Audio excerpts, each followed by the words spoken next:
Hello everyone. तो हमारा A E I O U के प्रोनाउंसिएशन का चैप्टर चल रहा है। कल हमने ए और ई की प्रोनाउंसिएशन देख ली कि उसको कैसे उच्चारण करेंगे, उसको हमने अच्छे से समझ लिया। तो आज हम आई का उच्चारण देखते हैं कि कैसे हम आई के उच्चारण कर सकते हैं, उसके रूल समझते हैं। तो फर्स्ट रूल है, जब 2 या 3 कॉन्सोनेंट्स के बीच में, मतलब व्यंजनों के बीच में, 2 या 3 व्यंजनों के बीच में आई आए तो उसे हम ई से पढ़ते हैं, मतलब छोटी ई से पढ़ते हैं। तब उसे हम एग्जांपल्स देख लेते हैं। जैसे मिल्क, टिन, टीन नहीं बोलेंगे, टिन। मिल्क, मिल्क नहीं बोलेंगे, मिल्क। Vintage, this. ठीक है, जब मतलब 2 या 3 व्यंजनों के बीच में, कॉन्सोनेंट्स के बीच में आई आ जाए तो उसे हम ई से पढ़ते हैं, छोटी ई से। मिल्क, टिन, विंटेज, दिस, ये सब इसके एग्जाम्पल्स हैं।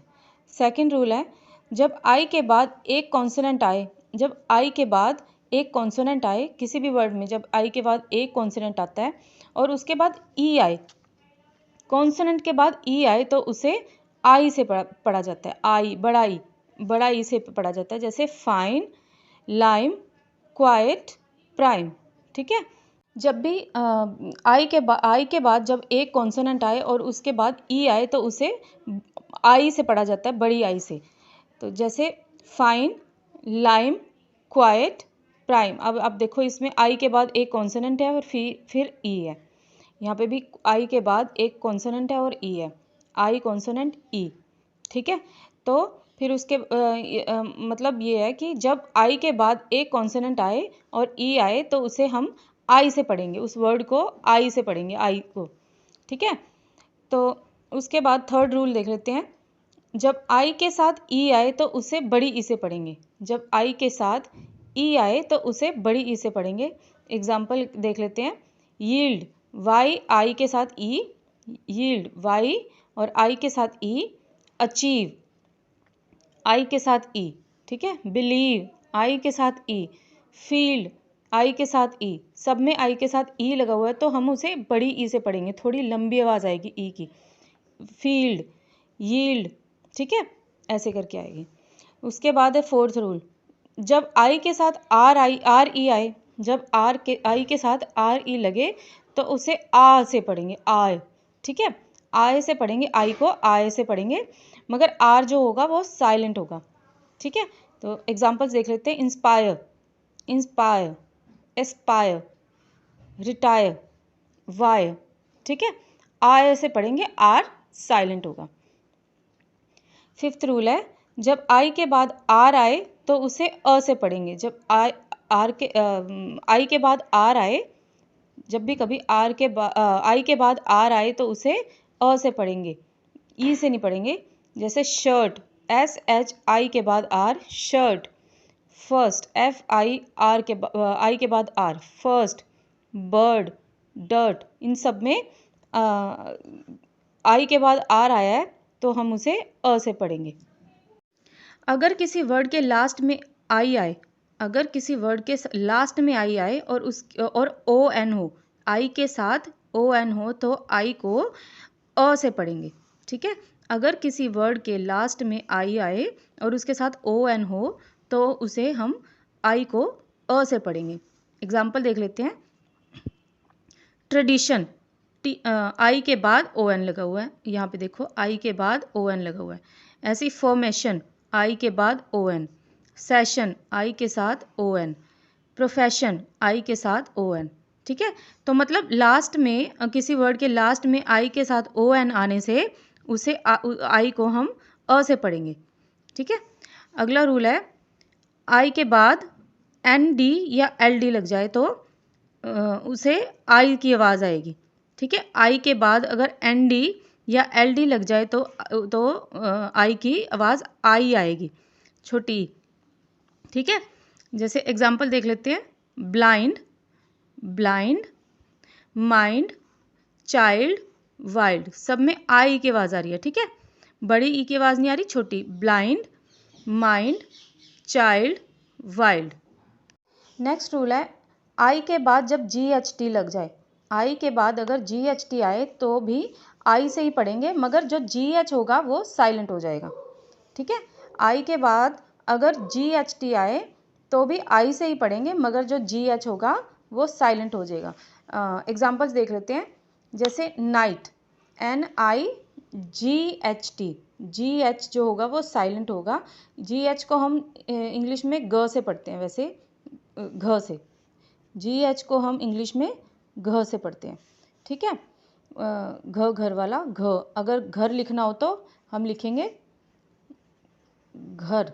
ठीक है, मगर यहाँ पे घ की आवाज़ नहीं आएगी।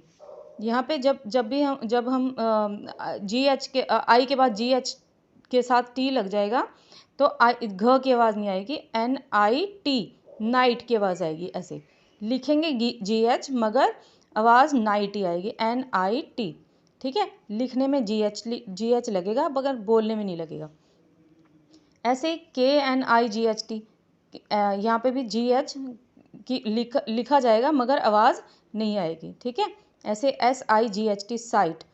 ठीक है, ऐसे RIGHT, राइट। सब में GH की आवाज़ नहीं आएगी, लिखा जाएगा मगर आवाज़ नहीं आएगी, उसका उच्चारण नहीं होगा। अगला हम देख लेते हैं ओ का उच्चारण। ठीक है, फर्स्ट रूल है, जब दो कॉन्सोनेंट्स के बीच में ओ आए, जब दो कॉन्सोनेंट्स के बीच में ओ आए तो उसे ओ से पढ़ते हैं, ओ।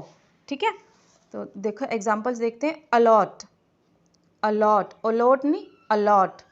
ठीक है, फ्रॉम, फ्रॉम, डॉल, क्लॉथ। ठीक है, समझ आ गई ना। जब दो कॉन्सोनेंट्स के बीच में ओ आए तो उसे ओ से पढ़ते हैं। अब सेकंड रूल है, जब वर्ड के लास्ट में ON या OR आए, मतलब O के साथ या N लगा हुआ हो या R लगा हुआ हो तो उसे अ से पढ़ेंगे। ठीक है, जैसे ऑनर, O के बाद R आया हुआ है वर्ड के लास्ट में। ठीक है, O के साथ R लगा हुआ है। ऐसे प्रायर, लेमन। ठीक है, ON लगा हुआ है यहाँ पे, लेमन नहीं बोलेंगे, लेमन। परसोन नहीं बोलेंगे, पर्सन। ठीक है, उसके बाद थर्ड रूल है, यदि ओ के बाद वाई आए, यदि ओ के बाद वाई आए तो उसे ऑय से पढ़ेंगे, ऑय, ओए से नहीं, ऑय। जैसे एम्प्लॉयर, ओ के बाद वाई की आवाज़ आ रही है तो एम्प्लॉयर। ठीक है, वॉयज, ओ के बाद वाई आया, वॉयज। Destroy, destroy, eye. ठीक है, टॉय, बॉय। ठीक है, नेक्स्ट है, अगर वर्ड के एंड में, अगर वर्ड के एंड में ओ लगा हुआ हो तो उसे ओ से ही पढ़ेंगे, उसकी आवाज़ जो जैसी है वैसी ही रहेगी। अगर वर्ड के एंड में ओ लगा हुआ हो तो ओ से ही पढ़ा जाएगा उसे। Example, Pluto, tomato, metro, potato. ठीक है, ओ की आवाज़ आ रही है और ओ ही लगा हुआ है तो हम उसे ओ से ही पढ़ेंगे जब वर्ड के एंड में ओ लगा हुआ हो। जैसे और लगा लो, हेलो।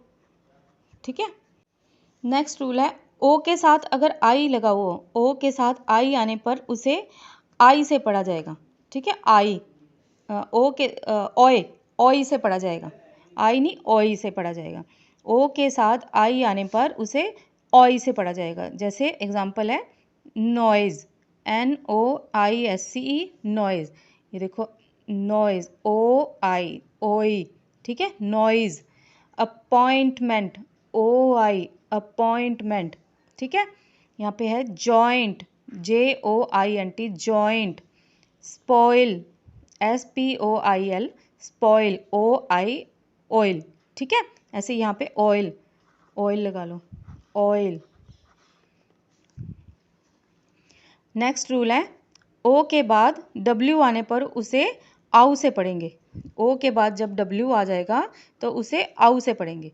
ठीक है, तो एग्जाम्पल है, ब्राउन, आउन, OW, आउ। ठीक है, ब्राउन। ऐसे आउल, OW, आउल।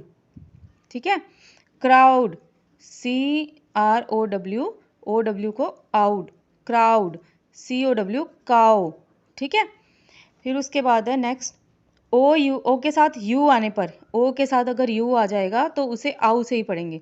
ठीक है, ओ के साथ W आएगा तब भी आउ से पढ़ेंगे, ओ के साथ यू आएगा तब भी आउ से ही पढ़ेंगे। एग्जाम्पल है, house, HOUSE house, cloud CLOUD cloud, shout SHOUT shout, flower FLOUR flower. ठीक है, अब हमने AEI का तो उच्चारण हमने देख लिया, अब एक ही रह गया वोवल, तो यू का भी उच्चारण हम देख लेते हैं कि किस तरीके से हम यू को प्रोनाउंस करेंगे इंग्लिश में। तो फर्स्ट रूल है यू का, जब 2 या 3 कॉन्सोनेंट्स के बीच में यू आए, जब 2 या 3 कॉन्सोनेंट्स के बीच में यू आए तो उसे अ से पढ़ेंगे। एग्जाम्पल्स देखते हैं। STUCK stuck, STUCK stuck, TRUCK truck, DUCK duck, industry INDUSTRY industry, US आया है इंडस्ट्री। ठीक है, 2 कॉन्सोनेंट्स के बीच में जब यू आए तो उसे अ से पढ़ते हैं। ऐसे कल्चर, यहाँ पे देखो CUL कल, यहाँ पे भी कॉन्सोनेंट, यहाँ पे भी कॉन्सोनेंट और अ की आवाज़। ऐसे यहाँ पे भी कॉन्सोनेंट, यहाँ पे भी कॉन्सोनेंट और यू अ की आवाज़।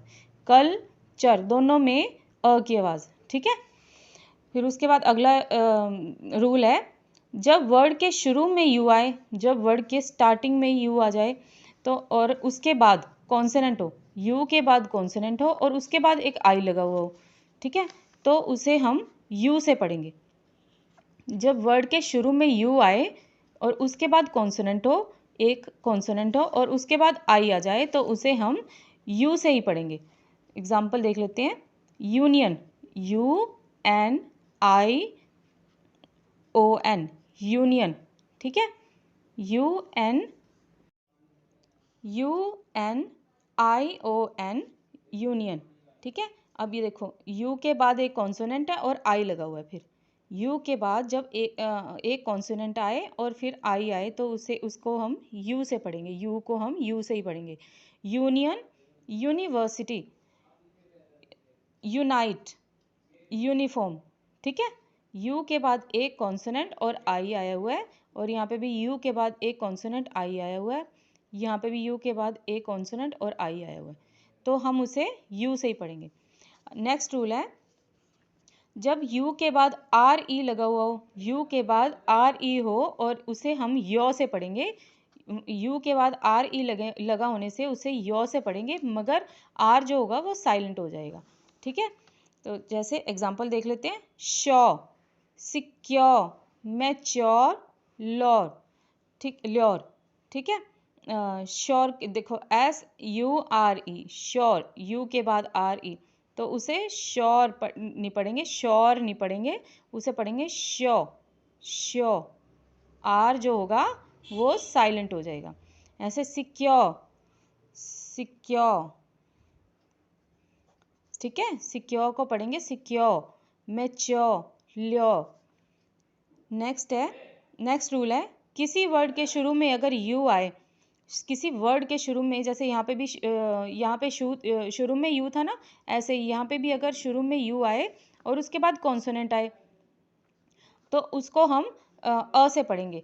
यहाँ पे तो था जब वर्ड के शुरू में यू आने के बाद एक कॉन्सोनेंट के बाद अगर आई आए तो उसे हम यू से पढ़ेंगे, और अगर किसी वर्ड के शुरू में यू आए और कॉन्सोनेंट आए उसके बाद आई ना आए तो उसे हम अ से पढ़ेंगे। ठीक है, अम्पायर, UMPIRE